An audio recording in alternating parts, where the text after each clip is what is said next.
Good evening everyone.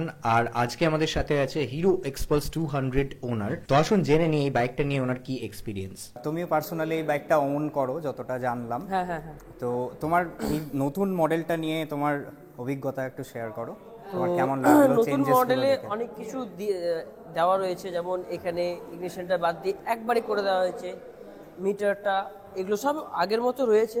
তো যেটা দেখলাম বাইকের মধ্যে যে সিঙ্গেল স্ট্যান্ড রয়েছে, ডাবলটা সরিয়ে দিয়েছে। ডাবলটা অবশ্য সরিয়ে দেওয়া দরকার, কারণ কারণ ব্যাপারটা হচ্ছে যে ডবল থাকলে গ্রাউন্ড ক্লিয়ারেন্সটা কমে যায়, ওই জন্য সরিয়ে দিয়েছে। এটা খুব ভালো। মাইলেজটা মোটামুটি 35, আমি 35-এর বেশি পাই। আশা করি লং রাস্তা হলে 35-এর বেশি পাওয়া যাবে। হ্যান্ডেলটাও বেশ ভালো করেছে। ওভারঅল গাড়ির লুকটা খুবই ভালো করেছে। সিটিং পজিশনও ভালো, এখানে কেরিয়ার লাগানোর জন্য সব কিছু আছে। টায়ারও বেশ ভালো। বলতে গেলে একটু ডিফারেন্স ইঞ্জিনে আছে, বাট বাদবাকি গাড়ি একদম পুরো আগের মতো করেছে এবং খুব সুন্দর আছে। আচ্ছা, যেমন শুনলাম যে তুমি প্রিভিয়াসলি মডেলটা ওন করো অলরেডি। হ্যাঁ হ্যাঁ হ্যাঁ। তো তোমার এই মডেলটা নিয়ে কি অভিজ্ঞতা? তুমি রাইড করেছো অনেক জায়গায়, তো এই তুমি মডেলে কি একটা ইমপ্রুভমেন্ট চাও এই মডেলটাই? যে আমি একভাবে 600 কিলোমিটার চালিয়েছি। তো 600 কিলোমিটার চালিয়ে যেটা একটা রাইডিংয়ে পেন বা মাথা ব্যথা বা যেটা হয়, এই বাইকে সেটা নাই। তো আমি একটানা 600 চালিয়েছি, তো যেটা বুঝতে পেরেছি ভাইব্রেশনও কম এবং খুব স্মুথ। তো একটানা 600 থেকে বেশি 1000-ও যদি চালানো যায়, আশা করি যদি 10 মিনিট থেকে 15 মিনিট একটু দাঁড়িয়ে জল খেয়ে নেওয়ার জন্য, এই গাড়িটা ওভারহিটও হয় না, যে ওভারহিট হয়ে গেল বন্ধ হয়ে গেল, ওটা এটার কোনো প্রবলেম নেই। 1000 আমি মোটামুটি 600 চালিয়েছি, ওভারহিট হয়নি, হিট হয়নি।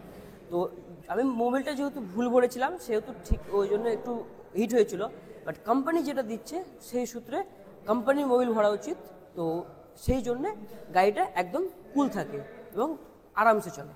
কোথায় কোথায় রাইড করেছো তুমি? তো আমি গিয়েছি নেপাল, ঝাড়খণ্ড এবং রিসেন্টলি আমি যে করে আসলাম নেপালের ধাদুতার, তার আগে গিয়েছিলাম দার্জিলিং।